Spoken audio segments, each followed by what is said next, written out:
आपने new topic के साथ रेखा एवं कोण, किस प्रकार से रेखाओं के बारे में पढ़ते हैं, किस प्रकार से कोण के बारे में। तो आइए कुछ इम्पोर्टेंट डेफिनेशन के साथ में पढ़ते हैं।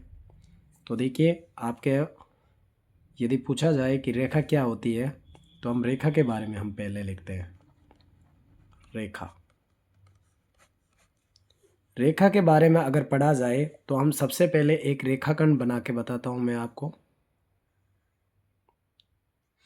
ये एक प्रकार का रेखाखंड है। रेखाखंड जिसका प्रारंभिक व अंत्य बिंदु होता है। यदि इसी रेखाखंड को मैं आगे की ओर बढ़ाऊं,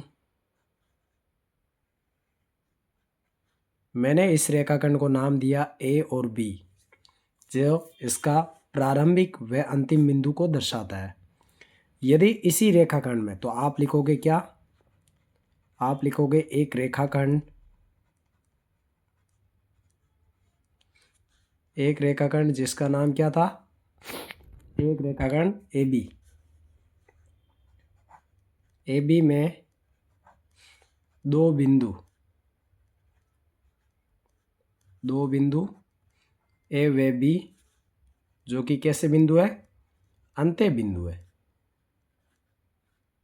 अंत्य बिंदु है। यदि हम क्या लिखते हैं? इन बिंदुओं से, यदि इन बिंदुओं या बिंदु को इनकी अपनी अपनी, इन बिंदुओं की अपनी अपनी दिशा में, जो इनकी डायरेक्शन है, ए की डायरेक्शन, यानी कि इस प्रकार से हम इसको आगे बढ़ाएं और बी की तरफ बढ़ाएं, तो अपनी अपनी दिशा में आगे बढ़ाएं,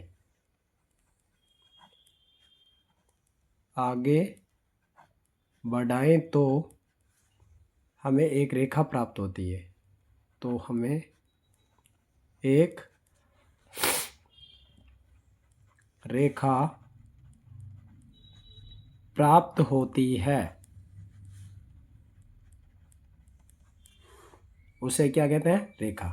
यानी कि देखा जाए तो अगर रेखाखंड होती है तो जिसमें तो हमें प्रारंभिक और अंतिम दो ही बिंदु होती है, जिससे हम और आगे बढ़ नहीं सके, यानी कि जिसका कोई अंत नहीं हो, वो तो क्या है? रेखा। और जिसका अंत हो जाए वो क्या कहलाती है? रेखाखंड। सेकंड नंबर आपकी डेफिनेशन क्या कह रहा है? कोण किसे कहते हैं? तो यहां लिखा जाता है कोण। कोण की यदि मैं जिक्र करूं तो आप देखिए, आपने कोई दो रेखाखंड लिया जिसको मैंने नाम दिया ए बी, और एक रेखाखंड आपने लिया बी सी। एक रेखाखंड लिया ए बी और एक रेखाखंड आपने लिया बी सी। ये दो प्रकार के जो रेखाखंड लेते हैं, तो आप कहते हैं वो कि यदि दो रेखाखंड के मिलाने से, दो रेखाखंड जब मिली तो एक ही बिंदु पर आकर ये दोनों क्या करती है? एक दूसरे से मिलती है, अर्थात प्रतिच्छेदित हो जाती है। यदि इस रेखा को आगे बढ़ाया जाए, ऐसे रेखाखंड को, तो उनके मध्य का जो झुकाव होता है, अब ये झुकाव आपका अधिक भी हो सकता है, ये झुकाव आपका कम भी हो सकता है। तो हम लिखते हैं दो रेखाखंडों के मध्य का झुकाव ही कोण कहलाता है। कोण कहलाता है। जैसे इसे हम क्या लिखेंगे? कोण ए बी सी, अर्थात ये बी से इसमें सम्मिलित है, तो कोण ए बी सी भी इसको बोलते हैं। या हम इसे क्या बोल सकते हैं? सी बी ए। तो देखा जाए तो इन दोनों रेखाखंडों में एक उभयनिष्ठ शीर्ष है, जो है कि बी। तो कहा जाता है दो रेखाखंड के मध्य का जो झुकाव होता है वही क्या कहलाता है? कोण कहलाता है। तीसरी डेफिनेशन इसकी हम पढ़ते हैं। तो थर्ड नंबर आपकी डेफिनेशन का नाम क्या है? पूरक कोण। पूरक कोण क्या होती है पूरक कोण? तो हम लिखते हैं कि पूरक कोण आप लिखोगे ऐसे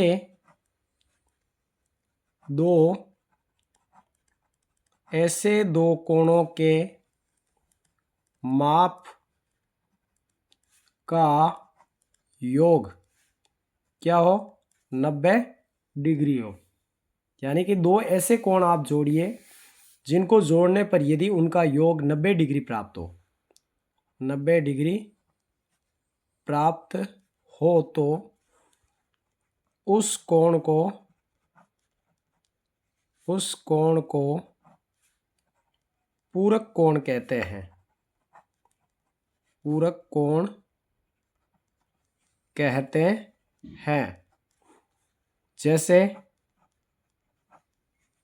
दो अलग अलग कोण, यानी कि दो अलग अलग कोण में, जैसे मैंने आपको यहाँ लिया समान अगर कोण, जैसे मैंने एक आपको लिख दिया 63 डिग्री, 63 डिग्री कोण है, तो दूसरा ऐसा कोण आपको लेना है जिन दोनों का सम करने पर अर्थात योग करने पर हमें क्या प्राप्त हो? 90 डिग्री। तो यहाँ हम लिखेंगे दूसरा कोण कितना होता है? 27 डिग्री। अर्थात 63 डिग्री का पूरक कोण क्या प्राप्त होगा आपको? 27 डिग्री। क्यों? क्योंकि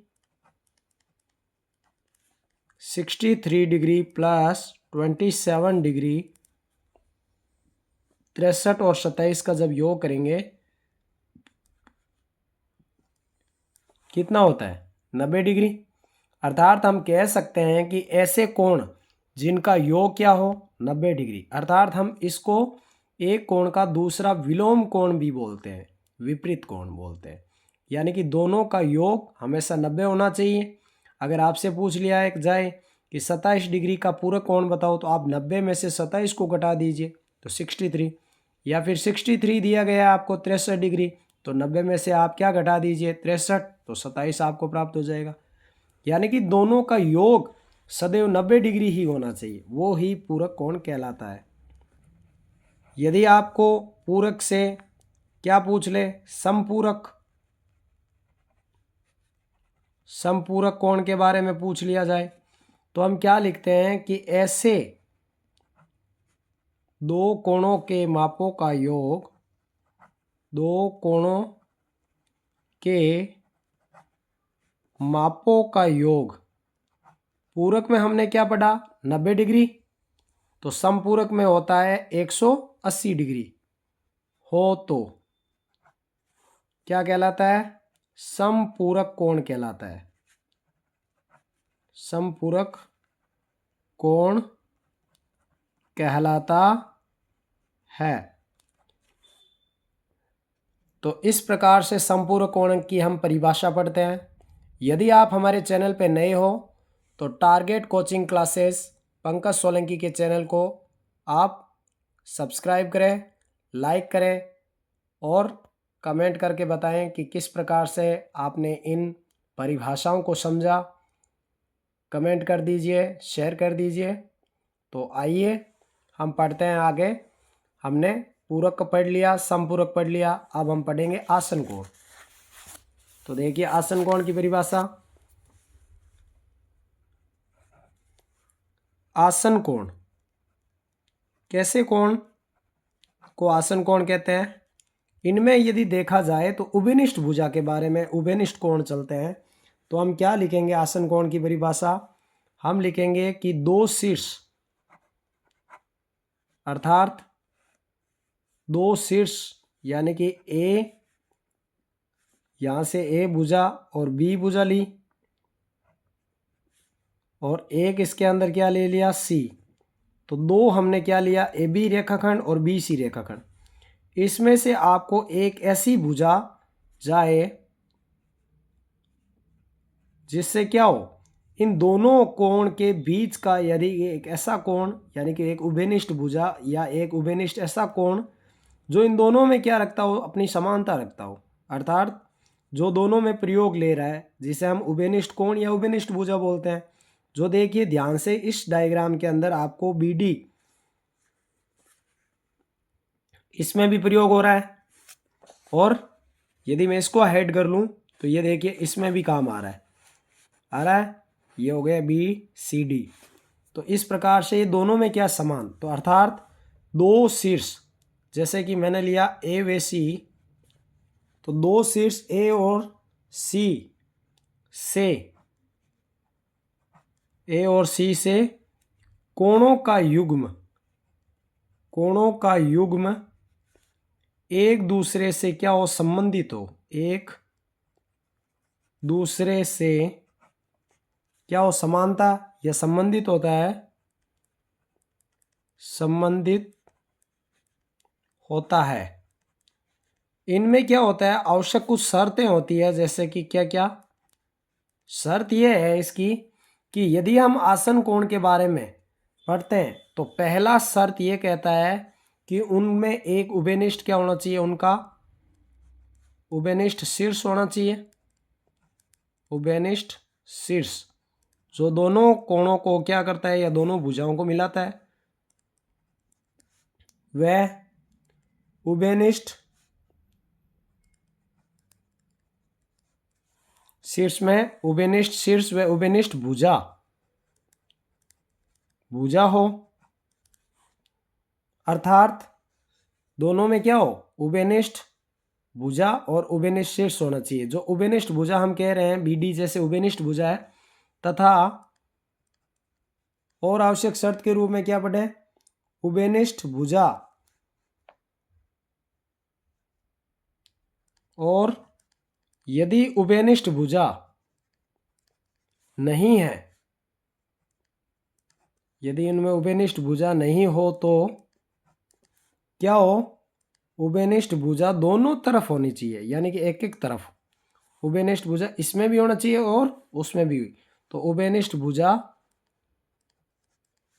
क्या हो, एक एक तरफ हो, उभयनिष्ठ भुजा क्या हो, इसके एक एक तरफ में हो, तो उसे क्या कहते हैं, आसन कोण कहते हैं।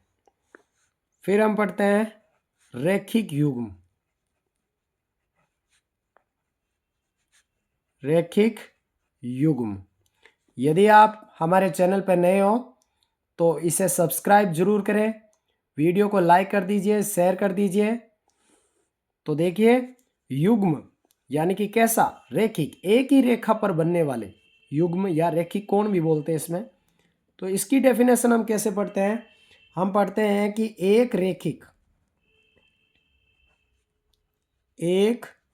रैखिक युग्म में ऐसे आसन कोण, ऐसे आसन कोणों का युग्म देखने को मिलता है, युग्म होता है जिनकी वह भुजाएं, जो इनकी भुजाएं होती है, उन भुजाएं जो इनकी जो भुजाएं होती है वो उभयनिष्ठ यानी कि समान नहीं है, अर्थात विपरीत दिशा में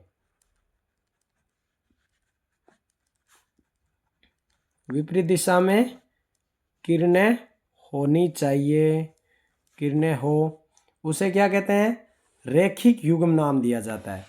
तो हम कह सकते हैं कि संपूर्ण यानी कि आसन कोण हमने पढ़ लिया, रैखिक पढ़ लिया, अब हमारे पास क्या रह गया, शीर्षाभिमुख कोण। तो देखिए हम लिखते हैं आपका शीर्षाभिमुख कोण, तो हम लिखेंगे शीर्षाभिमुख कोण।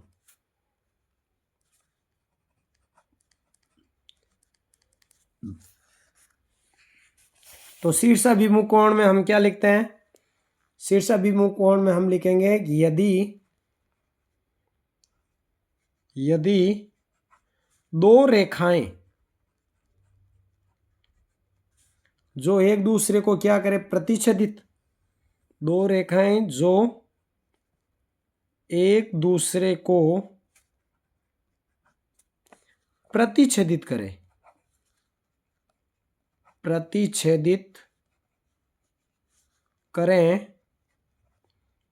तो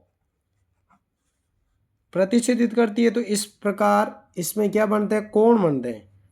इस प्रकार इनमें बने कोण एक दूसरे के क्या होते हैं, समान होते हैं। शीर्षाभिमुख, एक ही शीर्ष के अनुसार ये एक दूसरे के सम्मुख होते हैं, यानी कि आमने सामने। तो शीर्षाभिमुख